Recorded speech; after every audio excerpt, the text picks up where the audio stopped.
Saudara-saudara sekalian, para insan koperasi di seluruh tanah air, bangsa besar adalah bangsa yang menghargai sejarah dan jasa pahlawan bangsanya.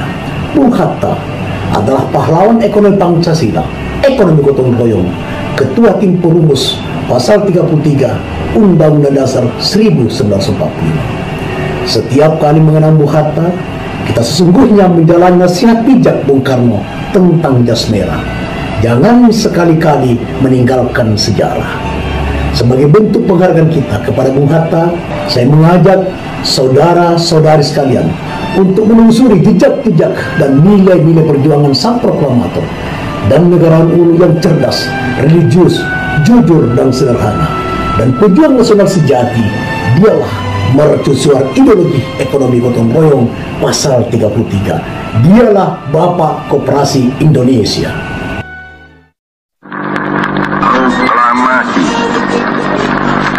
Kami, bangsa Indonesia, dengan ini menyatakan kemerdekaan Indonesia. Hal-hal yang mengenai pemindahan kekuasaan dan lain-lain diselenggarakan dengan cara saksama dan dalam tempo yang sesingkat-singkatnya. Jakarta, 17 Agustus 1945, atas nama bangsa Indonesia, Soekarno-Hatta. Bangsa Indonesia dan bangsa Belanda kedua-duanya akan memperoleh bahagianya. Anak cucu kita, angkatan kemudian akan berterima kasih pada kita. Moga-moga Tuhan Yang Maha Kuasa memberkati pekerjaan kita pada konferensi meja bundar ini. Lahir dengan nama asli Muhammad Attar pada 12 Agustus 1902, masa kecil Bung Hatta dihabiskan di tanah kelahirannya di Bukit Tinggi, Sumatera Barat, di bawah tuntunan pendidikan agama Islam yang ketat. Menginjak remaja, Bung Hatta sudah merantau, SMP di Padang, SMA di Jakarta, lalu kuliah di Belanda. Di negeri kincir angin, sembari kuliah, Bung Hatta aktif dalam organisasi Perhimpunan Indonesia dan menulis gagasan-gagasannya tentang demokrasi, politik, dan koperasi. Ia bahkan secara khusus mendalami koperasi dengan mengunjungi koperasi-koperasi di Swedia dan Denmark tahun 1925 ketika menjadi ketua Perhimpunan Indonesia yang mendukung pergerakan kemerdekaan di Indonesia. Bung Hatta pernah ditangkap tahun 1972 dan ditahan selama 3 tahun, meski kemudian dibebaskan oleh pengadilan Belanda setelah Bung Hatta membacakan pledoinya berjudul Indonesia Merdeka. Sekembali dari Belanda tahun 1932, Bung Hatta aktif dalam pergerakan nasional. Namun, hanya berselang 2 tahun, ia ditangkap dan dibuang ke Digul tahun 1934. Dan 3 tahun kemudian dipindahkan ke Banda. Selama masa pembuangan, Bung Hatta tetap aktif menulis tentang demokrasi dan koperasi untuk sejumlah koran dan majalah. Di Banda, Bung Hatta mendirikan dan menjadi ketua koperasi Perbamu, perkumpulan Banda Muda yang bergerak di bidang olahraga, peminjaman buku, dan perdagangan produk rakyat. Menjelang kejatuhan fasisme Jepang pada Juni hingga Juli 1945, Bung Hatta terlibat aktif dalam sidang-sidang BPUPKI maupun PPKI yang membahas tentang dasar negara dan konstitusi negara Indonesia Merdeka. Pemikiran-pemikiran Bung Hatta tentang sistem ekonomi koperasi sangat kuat dan menonjol, sehingga ia kemudian menjadi ketua tim perumus bidang sosial ekonomi yang menghasilkan rumusan memajukan kesejahteraan umum dalam pembukaan Undang-Undang Dasar 1945 serta pasal 33 dan 34 di bawah judul Bab Kesejahteraan Sosial sebagai produk turunan dari sila kelima Pancasila, keadilan sosial bagi seluruh rakyat Indonesia. Pasal 33 menjadi karya agung Bung Hatta, sebab sama sekali tidak tersentuh perubahan dalam kondisi RIS maupun UUD sementara tahun 1950. Perubahan baru terjadi ketika amandemen Undang-Undang Dasar 1945 era reformasi tahun 1999 hingga 2002. Kapasitas intelektual, kegigihan perjuangan, serta integritasnya yang tinggi memantapkan para bapak bangsa memilih Dwi Tunggal Soekarno-Hatta sebagai penanda tangan sekaligus pembaca teks proklamasi pada tanggal 17 Agustus 1945 dan keesokan harinya tanggal 18 Agustus 1945 Dwi Tunggal Soekarno-Hatta dilantik menjadi Presiden dan Wakil Presiden Republik Indonesia.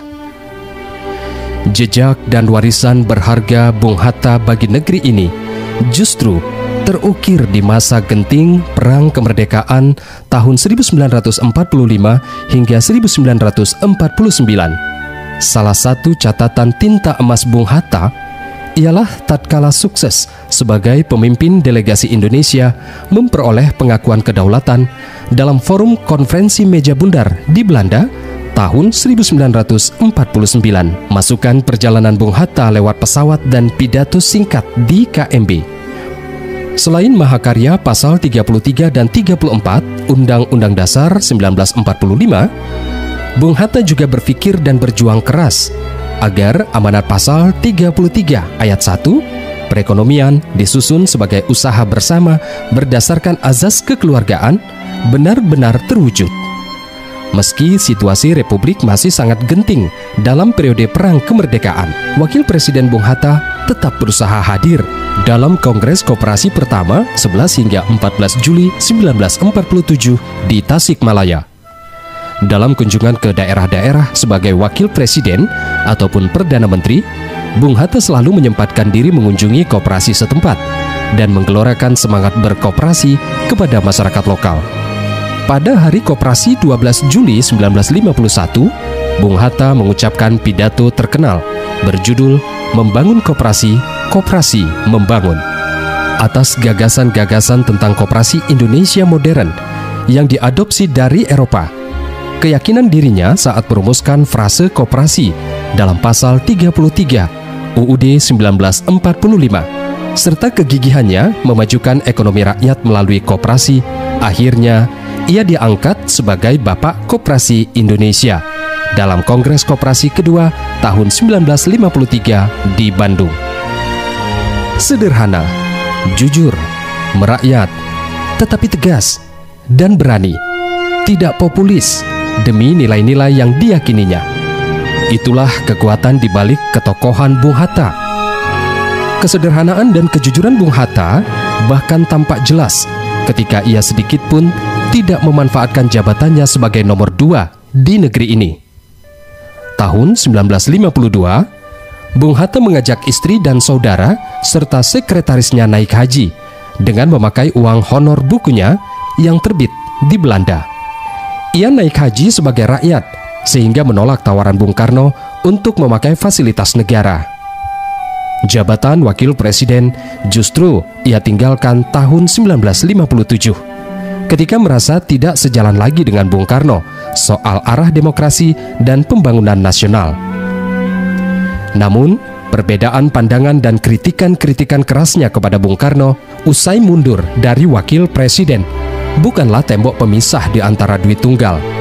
Saat Bung Karno sakit keras menjelang ajalnya, ia meminta kepada Presiden Soeharto untuk boleh datang menjenguk ke Rumah Sakit Gatot Subroto.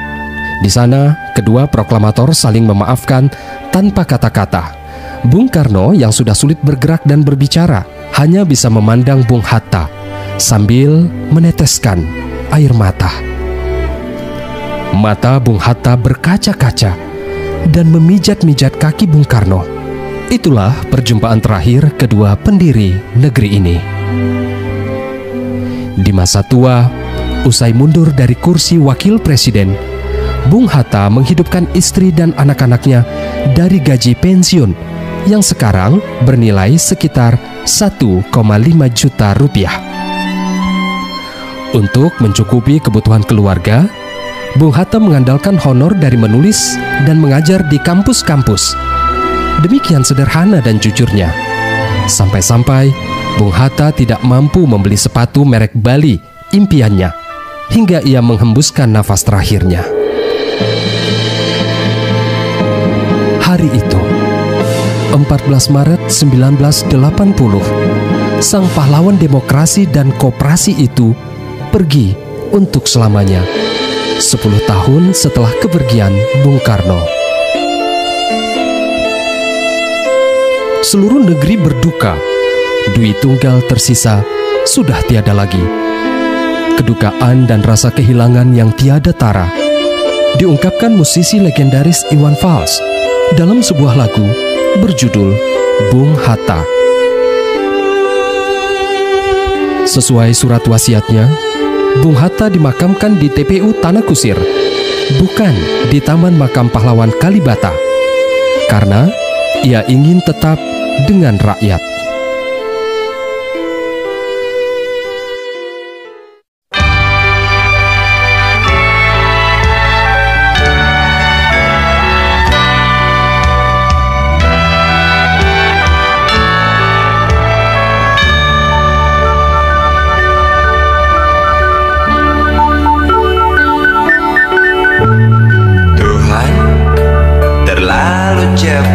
Semua kau panggil satu-satunya yang tersisa, proklamator tercinta. Jujur, lugu dan bijaksana, mengerti apa yang terlintas dalam jiwa Indonesia.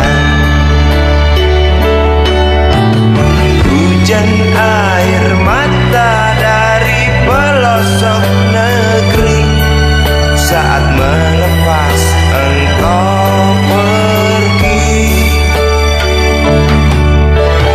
Berjuta kepala tertunduk haru, terlintas nama seorang sahabat yang tak lepas dari namamu. Terbayang baktimu, terbayang jasamu, terbayang jelas jiwa sederhanamu, bernisan bangga, berkafan doa dari kami yang merindukan orang sepertimu.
Saudara-saudara sekalian, kita baru saja bersiarah sejenak menelusuri jejak-jejak sejarah perjuangan Bung Hatta, sang proklamator dan Bapak Koperasi Indonesia, sosok yang syarat dengan nilai yang dikagumi seluruh anak negeri dari masa ke masa. Bagi Bung Hatta, demokrasi, politik, dan koperasi adalah instrumen untuk memperjuangkan keadilan dan kesejahteraan bagi rakyat banyak. Cintanya kepada rakyat dan negerinya tak tertandingi. Sampai berkikar, tak akan menikah sebelum Indonesia merdeka. Ditemani Bung Karno, Bung Hatta akhirnya melamar dan menikahi Ibu Rahmi Hatta pada tanggal 18 November 1945 saat usia beliau 40 tahun dan Ibu Rahmi berusia 19 tahun. Kita berbangga telah dianugerahi seorang Muhammad Hatta yang telah meninggalkan warisan tak ternilai. Di hari berbahagia ini, saya mengajak kita semua untuk terus melanjutkan visi, mimpi, harapan Bung Hatta. Kita, Gerakan Koperasi Indonesia, sudah sepatutnya meneladani ketokohan beliau, sang pemersatu dan penjaga moral bangsa, pemilik mahakarya ekonomi gotong royong pasal 33, kompas pemberi arah sekaligus tokoh sentral penggerak sistem ekonomi koperasi bagi kesejahteraan seluruh rakyat Indonesia. Maju terus dan jayalah Koperasi Indonesia.